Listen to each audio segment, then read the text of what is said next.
최근 장애인을 소재로 한 충격적인 실험 카메라로 인해 인터넷이 뜨겁습니다.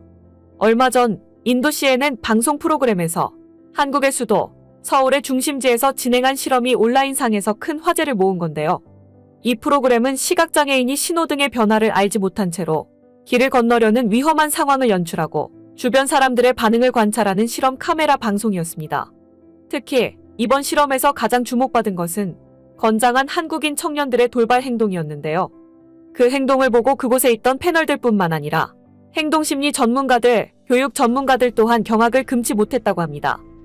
그런 그들의 행동은 많은 시청자들로부터 찬사를 받았으며 한국 사람들에 대한 세계인의 호평도 이어졌습니다. 도대체 그 충격적인 영상은 어떤 내용이었는지 지금부터 알아보도록 하겠습니다. 안녕하세요. 저는 인도 CNN 채널에서 퇴직을 앞둔 기자 마일로라고 합니다. 아무래도 나이가 있다 보니 젊은 기자들에 비해서 능력적으로 많이 딸릴 수밖에 없는 단계가 되었어요. 어딜 가나 나이가 들면 다 겪을 경험이고 이렇게 한 시대가 가는 것이겠죠. 저는 방송국으로부터 원하지 않는 휴가를 받았지만 제가 늙었다는 이유로 차별 대우를 받은 것은 아니었기 때문에 좋게 생각하고자 했습니다. 시간 날 때마다 해외여행지를 검색했어요. 지난날 수도 없이 보도되었던 영상들을 돌려보기도 하고 해외 파견 갔던 나라들도 되새겨보면서 신중하게 선정했어요. 회사에서 주는 마지막 휴가일지도 몰랐거든요. 그러다가 어느 날은 저희 나라 인도에서 발생한 사고를 취재한 영상이 눈에 들어왔습니다. 2023년 6월 인도 오디샤주에서 열차 충돌 사고로 275명이 사망하는 참사가 발생했었어요. 인도의 열차 사정이 열악해서 발생한 사고였고 심지어 그곳의 열차 사고가 그날 처음 일어난 것도 아니었습니다. 그럼에도 수리가 잘 이루어지지 않아 주기적으로 사고가 나곤 했죠. 인도인 제모국이 후진국인 탓이 큽니다. 그런데 그 참사를 보니 잊고 있던 저만의 아쉬웠던 순간이 하나 떠오르더라고요. 그건 바로 예전에 이태원 참사보도 영상을 봤던 때였는데요. 길거리에서 멀쩡한 청년들이 단체로 참사를 당하는 걸 보고는 한국 정부의 무능함을 느꼈던 적이 있었어요. 당시 이태원 참사로 인해 외신 기사도 엄청나게 쏟아졌었습니다. 기자들의 관심이 몰렸었고 한국이란 나라가 욕도 많이 먹었던 때였죠. 저 역시 해외 특파원으로 한국에 가서 이태원 참사에 대한 실상을 파헤치려고 했어요. 그러나 그 시기에 모친상을 당하는 바람에 출장이 불발되었습니다. 제가 비록 인도인이지만 항상 저희 나라를 조사하고 보도할 때면 나라의 무능함을 느끼곤 합니다. 그런 점이 한국을 보면서 참 비슷하다고 여겨졌어요. 한국이란 나라는 것 보기엔 제법 선진국의 모습을 하고 있습니다. 하지만 그 이미지가 껍데기일 뿐이라는 게 이런 참사 사건으로 인해서 드러나는 것 같아요. 나라의 관리가 무능하고 허술하니까 길거리에서 아까운 젊은 청춘들이 희생당한 것 아니겠습니까? 휴양을 위한 해외여행지로 선택하기에 한국은 너무도 부족했지만 저는 한국을 방문해 보기로 결정했습니다. 이번 기회에 한국에 가서 직접 나라 꼴 돌아가는 모습을 보고 인도와 비교 영상을 촬영하는 것이 좋을 것 같더라고요. 그런데 제가 한국에 간다고 하니 말리는 여자 동료가 하나 있었습니다. 바로 수니타란 여자 동료였습니다.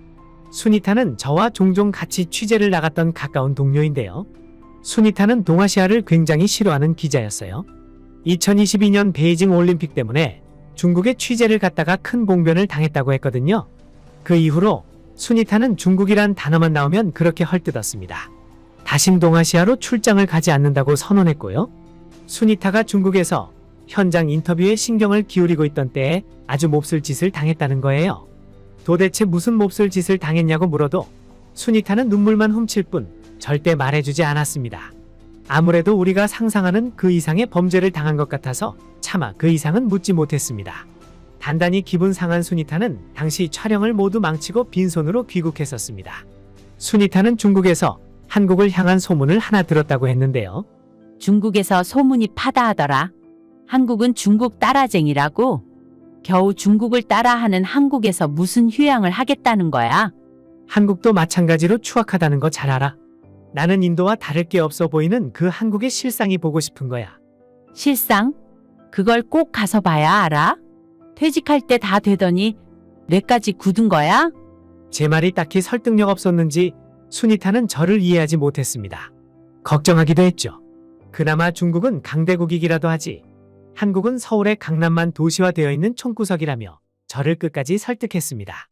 그럼에도 저는 취재를 못했던 한국을 가봐야만 기자 생활을 시원하게 마무리할 수 있을 것 같았어요. 그런데 갑자기 제 고집을 못 꺾은 수니타가 당황스러운 의견을 내었는데요. 그럼 같이 가자. 동아시아 문화에 대해 잘 아는 내가 따라가 주면 너도 안전할 거야. 수니타는 특히나 한국이 전쟁 국가라는 사실에 저를 홀로 보낼 수 없다고 했습니다. 저는 취재의 의무가 없는 상태였지만 수니타는 저와 함께 가는 김에 취재까지 하려고 했죠. 그렇게 저희는 한국행 비행기를 탔고 한국에 도착했습니다. 한국은 겨울이었습니다. 저는 인도의 겨울도 추운 편이라고 생각했는데 한국의 겨울과는 비교할 수준이 안 되었어요. 한국이 겨울이라고 해서 인도에서 겨울을 보냈던 복장 정도만 입고 왔는데 상상 이상으로 너무 추웠습니다. 인도의 겨울은 평균 10도 안팎이거든요. 한국은 영하를 거뜬히 넘긴 날씨더라고요. 그 바람에 저와 수니타는 한참이나 공항을 못 벗어나고 있었어요. 밖에서 부는 바람이라도 조금 잠잠해지면 나갈까 싶어서 인천공항을 구경했습니다. 연말이라 그런지 마침 인천국제공항에서는 연말을 기념하여 기부 캠페인이 진행 중이었어요. 저는 아무 생각 없이 지나치려던 그것을 수니타는 멈춰 서더니 팔짱을 끼고 지켜봤습니다. 갑자기 한국 캠페인러들을 보고서 콧방귀를 끼더라고요. 그러면서 주섬주섬 카메라를 꺼내는 겁니다. 수니타, 뭐 하는 거야? 시작부터 아주 흥미로운 장면을 담을 수 있을 것 같아서 후진국 한국의 실상을 CNN에 방송할 수 있는 기회를 이렇게 빨리 잡을 수 있을지는 몰랐네. 수니타는 알 수 없는 말을 던져왔습니다. 하는 수 없이 저도 캠페인러들을 지켜보았습니다. 그리고 저는 곧 입을 틀어막을 수밖에 없었어요. 캠페인러들이 보따리를 들고 다니면서 공항 군데군데에 모금함과 핫팩을 두고 사라지는 겁니다. 한국어와 영어로 기재되어 있는 안내 문구를 확인해보니 주머니 핫팩 2개에 5,000원이라고 적혀 있더라고요. 제가 어이없었던 부분은 지키는 사람이 없었다는 겁니다. 기부금을 모으려면 아주 중요한 모금함을 사람이 감시하고 있어야 하는 거 아닙니까? 그렇다고 사람을 대신해서 현장을 감시해 줄 카메라가 설치되어 있는 것도 아니었어요. 이러다 핫팩만 아깝게 도난당하겠구나 생각했습니다.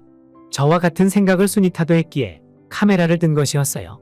걱정된 것은 사실이지만 솔직히 수니타처럼 흥미로움도 느껴지더라고요. 저희는 캠페인러들을 계속 눈으로 쫓았어요. 그리고 얼마 후 수니타는 기분이 상해 카메라를 끄고 말았습니다. 거기서 수니타와 제가 약간의 실랑이를 벌였어요. 중요한 순간인데 카메라를 끄면 어떡해? 한국인들이 촬영이라는 거 벌써 눈치챘어. 이번 건은 틀렸어.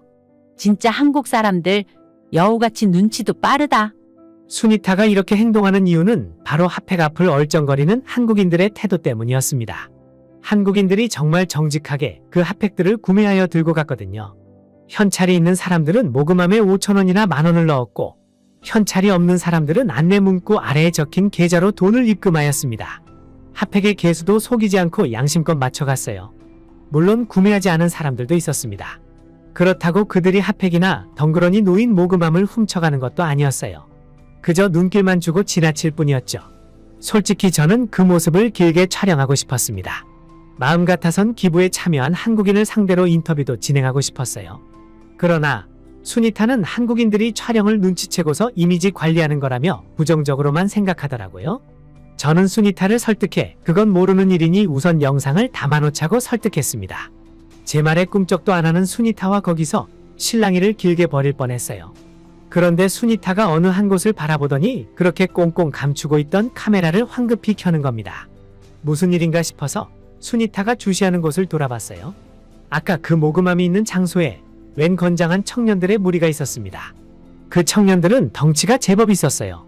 작정하고 모금함을 들고 튀어도 붙잡지 못할 만큼 한체격하는 젊은이들이었죠. 그들은 당당하게 모금함으로 먼저 손을 대었습니다. 그때 저는 수니타 앞에서 민망해지고 말았어요. 동아시아에 대해 잘 모르는 제가 그저 한국의 가식적인 일면만 보고서 좋게 판단해버릴 뻔했으니까요. 내 말이 맞지? 그렇게 말하는 수니타의 의견에 반박할 수 없었던 저는 두 손을 주머니에 넣었습니다.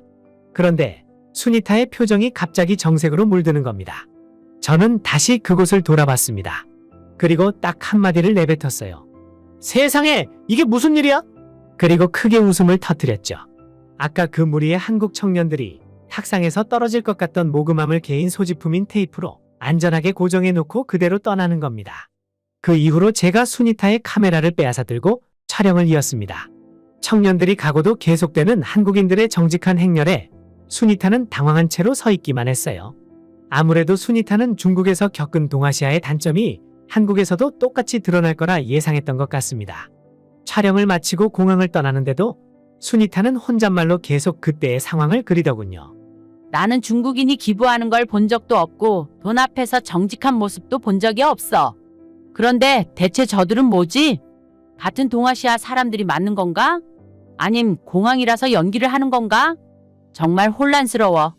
저도 한국을 부정적으로 바라보고 있었기에 순위타와 마찬가지로 한국인들의 기부 문화와 양심이 그저 신기하게 다가왔습니다. 그리고 그 순간 기막힌 취재 거리가 하나 떠올랐는데요. 문득 한국인들의 진짜 시민의식이 궁금하더라고요. 과연 한국인들의 시민의식이 어느 정도일까? 그것을 테스트해보고 싶은 겁니다. 그래서 우리는 순위타의 주장대로 서울에서 가장 도시화되어 있다는 강남 거리로 향했습니다. 그런데 순위타가 버스를 타고 가면서 창밖을 보곤 많이 당황해하였어요. 그건 저 역시 마찬가지였습니다. 순위타의 말대로라면 강남을 제외한 나머지 도시는 전부 비개발적인 모습을 갖추고 있어야 했는데요. 정작 저희 눈에 들어오는 풍경은 버스를 타고 목적지에 도착할 때까지 엄청 선진화스러운 광경인 겁니다. 그때 순위타와 저는 서로 대화를 나누진 않았지만 각자 머릿속이 복잡했습니다. 저희는 강남의 한 횡단보도 앞에서 촬영을 시작하려고 했습니다. 제가 실험맨으로 직접 참가했어요. 순위타는 카메라를 들고 적당한 곳에 숨어서 촬영을 재개하였죠. 저는 제 나이와 국적을 가늠하기 힘들게 미리 준비해 온 모자와 선글라스, 마스크를 쓰고 시각장애인인 척 막대기를 들고 횡단보도를 건너는 연기를 하기로 했습니다. 손에는 서류들을 들고 백팩도 메고요. 뒷주머니에는 당연히 휴대폰까지 넣어뒀고요. 참고로 인도에선 시각장애인이 값비싼 물건을 들고 다니는 것 자체가 위험한 행동입니다. 사실 시각장애인이 아니더라도 마찬가지인데 눈까지 못 보는 사람으로 보이면 더더욱 범죄의 표적이 되기 딱 좋은 모양새죠. 횡단보도의 빨간불. 제 주위로 한국인들이 서서히 모이기 시작했습니다. 은근히 긴장되더라고요. 순위타가 자신의 소지품엔 중요한 게 많아서 절대 도둑 맞으면 안 된다길래 온전히 제 소지품만으로 실험하는 거였거든요. 당연히 인도나 중국이었다면 신호를 기다리는 사이 벌써 상황이 끝났을지도 모릅니다. 그래서 긴장감을 늦추지 못했어요. 하지만 한국인들은 제게 관심조차 두지 않더군요. 그렇게 멀뚱히 서 있다가 초록불로 바뀌었을 때였습니다. 저는 한 발을 떼자마자 손에서 짐을 빼앗기고 말았어요. 미처 확인하지 못했던 한국 청년들이 제 앞을 가로막고는 당당하게 짐을 빼앗아 가는 겁니다. 너무 당황스러웠어요. 심지어 제 가방도 들고 도망가 버렸습니다. 공항에서 봤던 정직한 한국인들의 모습은 정말 연출된 연기였던 겁니다. 한국 정부에서 한국 이미지 메이킹을 위해 전문 배우들을 섭외했던 게 틀림없었죠. 저는 허망하게 제 짐을 빼앗아간 청년들을 바라보고 있었습니다. 그런데 제 짐을 훔쳐간 한국 청년들이 도망가기는커녕 몇 발자국 가다가 다시 뒤돌아오더니 저와 보폭을 맞추며 부축해주는 게 아니겠습니까? 그러니까 그들은 제 짐을 훔쳐간 것이 아니라 들어주려고 했던 겁니다. 그런데 제가 잘 걷지 못해 속도가 안 맞으니 제게 속도를 맞춰주는 것이었어요. 속으로 얼마나 기함했는지 모릅니다. 그 횡단보도를 걸으면서 한국의 양심과 시민의식에 놀라 머리가 새하얘졌습니다. 초록불 신호는 이미 끝이 나버렸지만 저와 청년들은 여전히 횡단보도 위에 있는 상태였어요. 신호 체계가 엉망인 인도에선 횡단보도 위의 행인들은 운전자들의 안중에 없습니다. 그런데 충격적이게도 한국 운전자들은 아무도 엑셀을 밟지 않더라고요. 저희들이 횡단보도를 다 건널 때까지 잠자코 기다리는 겁니다. 빨리 건너라고 경적도 울리지 않았습니다. 그건 제 계산에 없던 부분이라서 더 경악을 금치 못했던 장면이었습니다. 그 경험을 통해서 한국은 사람의 생명을 참으로 귀하게 여긴다는 것을 깨달았습니다. 제게 짐을 돌려준 청년들은 어색한 듯 웃으면서 인사만 하고 떠나버렸습니다. 저는 순위타가 제가 있는 곳으로 건너올 때까지 한국 도로를 멍하니 바라봤습니다. 저희는 그렇게 총 10차례간 같은 실험 카메라를 시도했습니다. 작은 오차조차 없이 10차례 모두 한국인들은 같은 자세를 보여주었어요. 운전자들도 마찬가지로 말이죠.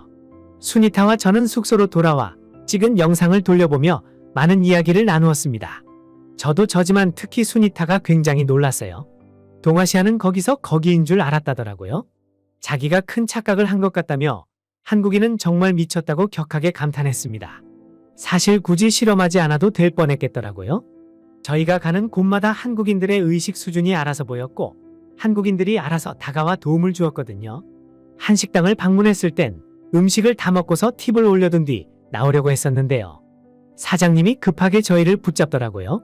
무슨 일인가 했더니 팁을 돌려주는 거 아니겠습니까? 인도에선 한 번도 팁을 돌려받아 본 적이 없습니다.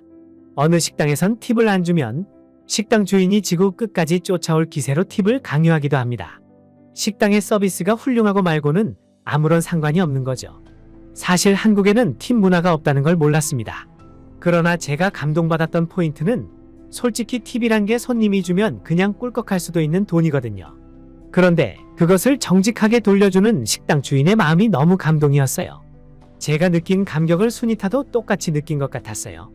수니타는 이제 한국을 아예 찬양하는 쪽으로 마음이 돌아섰습니다. 동아시아를 혐오하던 동료의 변화를 눈으로 직접 보는 것도 하나의 재미였네요. 아무래도 한국에만 다른 나라에는 없는 어떠한 결계가 쳐져 있는 것 같습니다.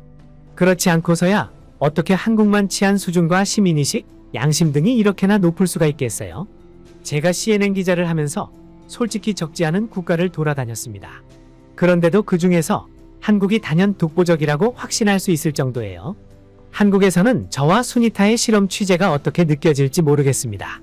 당연히 한국인의 의식 수준을 평가하고 실험한 것에 대해 부정적으로 생각할 수 있겠죠. 그러나 저는 한국의 이러한 모습을 억지로라도 외신 기사나 영상으로 많이 내보내야 한다고 생각합니다. 아마 한국을 제외한 모든 국가에서 한국의 이런 면모를 놀라워할 것임이 분명하거든요. 인도로 돌아온 수니타와 저는 방송국에 가자마자 편집을 마치고 취재 자료를 제출했습니다. 저희 취재 자료를 확인한 직원들은 예상대로 전부 감탄을 연발했어요. 한국을 취재했던 몇몇의 다른 기자들은 자신들의 경험을 들려주며 한국인들 진짜 멋지다고 칭찬했습니다. 온전히 한국 취재 영상 하나만으로 메말라 가던 방송국의 삭막함이 살아났어요.